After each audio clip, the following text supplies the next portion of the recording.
kamatuoran o gugma.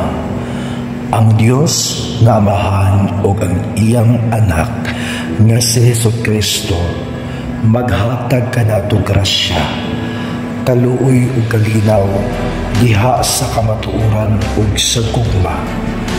Gikalipay ko kaayo na ang pipila sa imong mga anak nagkinabuhi sumala gayon sa kamatuoran ingon sa gisugo kanato sa Amahan.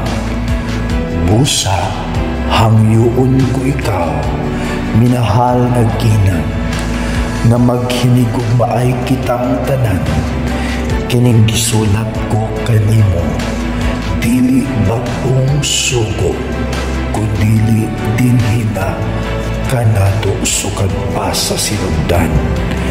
Kining paghigugma nga akong gipasabot mao kini, tumano nato ang mga sugo sa Dios sumala sa nasayran ninyo sukad pa sa sinugdan. Ang sugo mao nga magkinabuhi kamong tanan diha sa gugma.